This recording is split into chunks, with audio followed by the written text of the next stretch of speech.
பூமி ஒரு தனித்துவமான கிரகம். அதில் உயிர்கள் செழித்து வளர்கின்றன. இது நுண்ணிய பாக்டீரியா முதல் பெரிய ஆலமரங்கள் மற்றும் யானைகள், புலிகள், நீலத்திமிங்கலங்கள் மற்றும் நிச்சயமாக மனிதர்கள் போன்ற எண்ணற்ற வாழ்க்கை வடிவங்களால் வாழ்கிறது.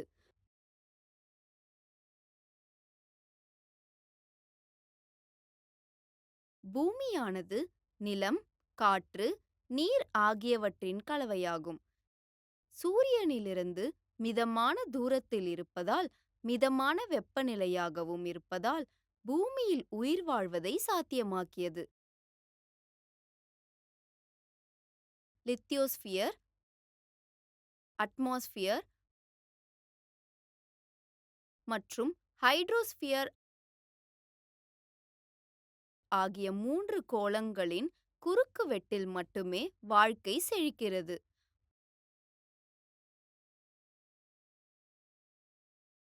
பல புவியியலாளர்களின் கூற்றுப்படி,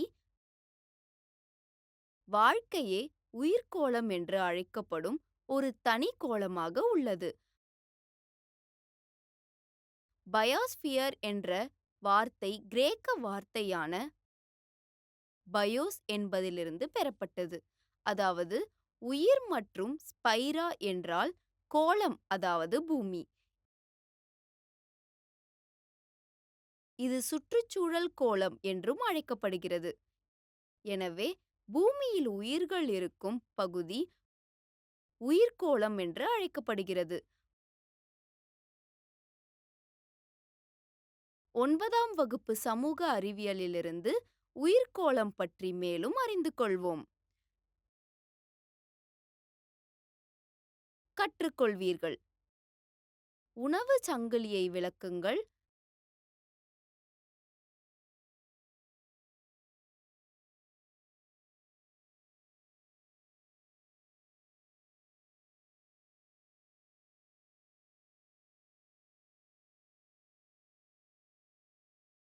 சூழலியல் நெருக்கடியை சுருக்கமாக புரிந்து கொள்ளுங்கள்.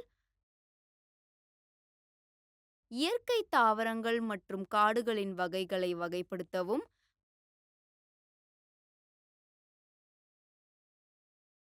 மத்திய தரைக்கடல் தாவரங்களை புரிந்து கொள்ளுங்கள்.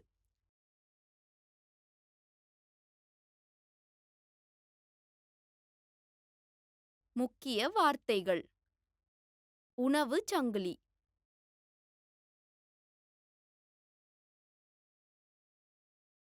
உணவுக்கான ஆதாரமாக அடுத்ததை சார்ந்துள்ள உயிரினங்களின் தொடர். சுற்றுச்சூழல் நெருக்கடி: ஒரு இனம் அல்லது மக்கள் தொகையின் சூழலில் ஏற்படும் மாற்றங்கள் அதன் தொடர்ச்சியான உயிர்வாழ்வை சீர்குலைக்கும் போது சுற்றுச்சூழல் நெருக்கடி ஏற்படுகிறது.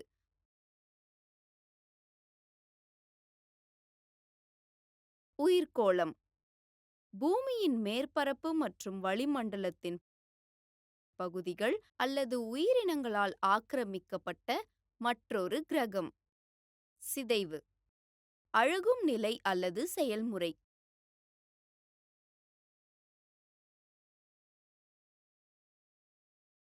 கருத்து வரைபடத்தை பார்ப்போம்.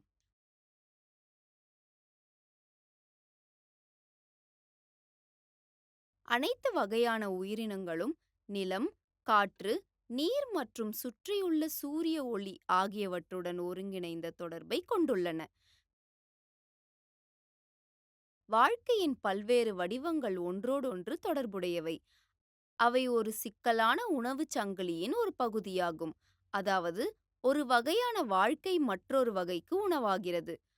பல உயிர்கள் அத்தியாவசிய பொருட்களை ஒன்றோடொன்று பரிமாறி கொண்டு வாழ்கின்றன. எடுத்துக்காட்டாக, முதன்மை உணவு உற்பத்தியாளர்கள், சூரிய ஒளியின் உதவியுடன் உணவை உற்பத்தி செய்யும் தாவரங்கள்,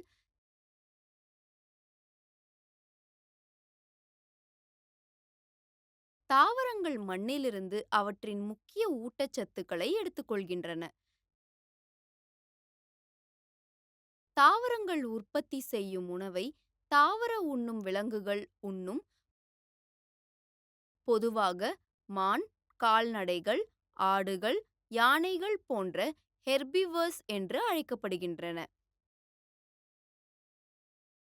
நாய்கள், பூனைகள், மீன்கள் போன்ற பிற விலங்குகள் தாவர வகை விலங்குகளை உண்கின்றன.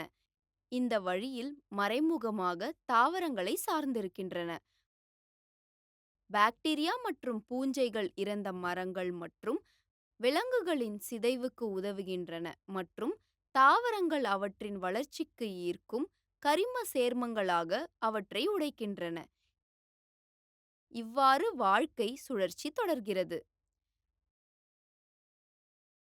சுற்றுச்சூழல் நெருக்கடி. இந்த சுற்றுச்சூழலில் ஏற்படும் இந்த இடையூறும் சுற்றுச்சூழல் நெருக்கடி என்று அழைக்கப்படுவதை உருவாக்கலாம்.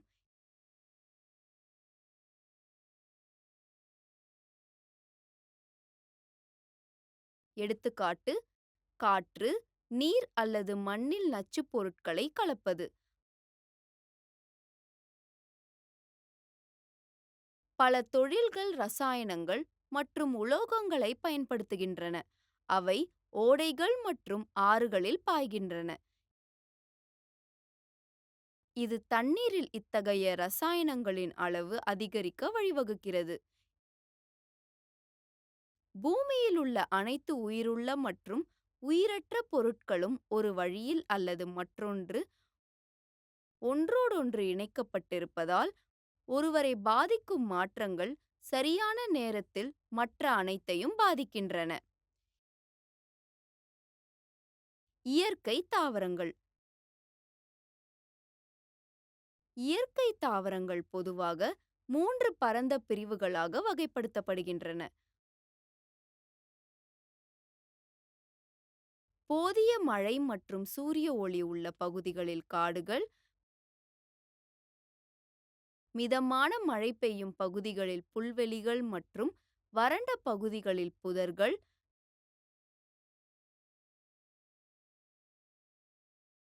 மிகவும் குளிர்ந்த பகுதிகளில் சிறிய புதர்கள், பாசி மற்றும் லைகன்கள் கொண்ட டண்ட்ரா தாவரங்கள் உள்ளன. அந்த இடத்தின் தட்பவெப்ப நிலைக்கு ஏற்ப பல்வேறு வகையான காடுகள் இருப்பது உங்களுக்கு நினைவிருக்கலாம். வெப்பமண்டல பசுமை மாறா காடுகள். இந்த காடுகள் வெப்பமண்டல மழைக்காடுகள் என்றும் அழைக்கப்படுகின்றன.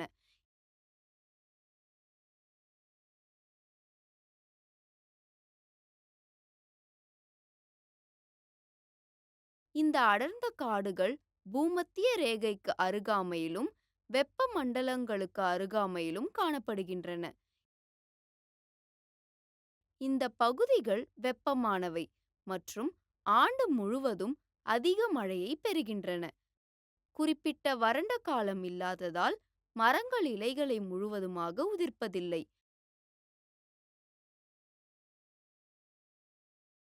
அதனால்தான் அவை எவர்கிரீன் என்று அழைக்கப்படுகின்றன. ரோஸ்வுட், கருங்காலி மற்றும் மஹோகனி போன்ற கடின மரங்கள் இங்கு பொதுவானவை.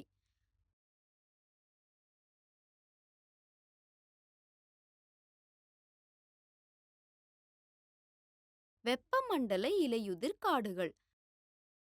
வெப்பமண்டல இலையுதிர் காடுகள் இந்தியாவின் பெரும் பகுதிகளிலும் வடக்கு ஆஸ்திரேலியா மற்றும் மத்திய அமெரிக்காவிலும் காணப்படும் பருவக்காடுகள் ஆகும். இந்த பிராந்தியங்கள் பருவகால மாற்றங்களை அனுபவிக்கின்றன. வறண்ட காலங்களில் மரங்கள் நீரை சேமிப்பதற்காக இலைகளை உதிர்க்கின்றன. இந்த காடுகளில் காணப்படும் கடின மரங்கள் சல், தேக்கு, வேம்பு மற்றும் ஷிசம் ஆகும்.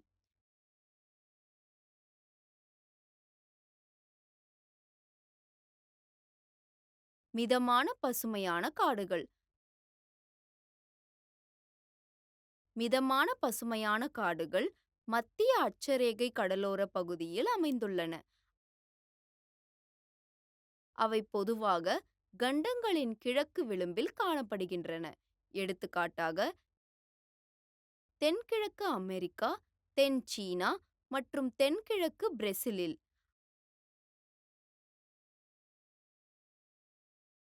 அவை ஓக், பைன், யூக்கலிப்டஸ் போன்ற கடினமான மற்றும் மென்மையான மரங்களை உள்ளடக்கியது.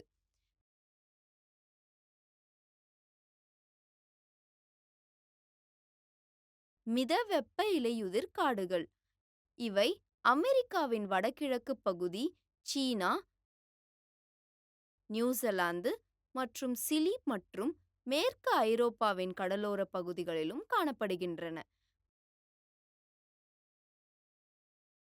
வறண்ட காலங்களில் அவை இலைகளை உதிர்க்கின்றன. பொதுவான மரங்கள் ஓக், சாம்பல், பீச், பிரெச் போன்றவை.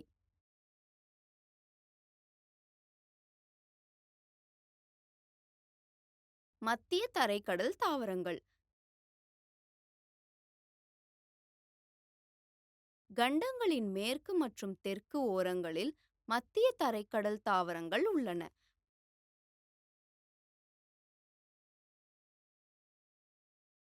மத்திய தரைக்கடல் மரங்கள் தடிமனான பட்டைகள் மற்றும் மெழுகு பூசப்பட்ட இலைகளின் உதவியுடன் வறண்ட கோடை காலத்திற்கு தங்களை தகவமைத்துக் கொள்கின்றன.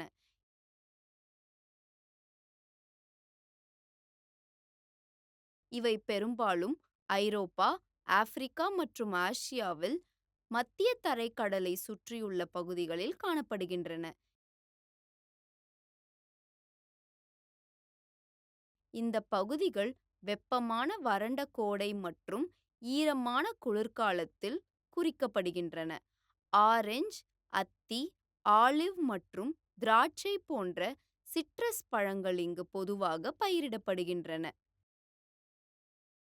ஊசி இலையுள்ள காடுகள் வடக்கு அரைக்கோளத்தின் உயர் அட்சரேகையில் ஊசி இலையுள்ள காடுகள் காணப்படுகின்றன. இவை டைகா என்று அழைக்கப்படுகின்றன.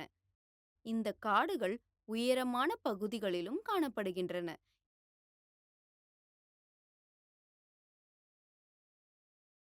இந்த மரங்கள் இமயமலையில் காணப்படுகின்றன.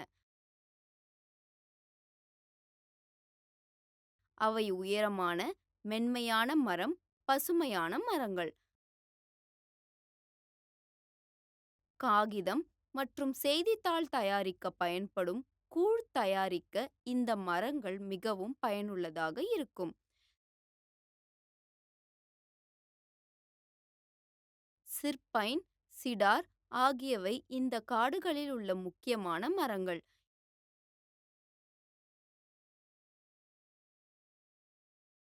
எனவே இந்த காணொளியில் உயிர்க்கோளம் பற்றி பார்த்திருப்பீர்கள். பல்வேறு வகையான தாவரங்கள் மற்றும் காடுகள். காணொளி உங்களுக்கு பிடித்திருந்தது என்று நம்புகிறேன்.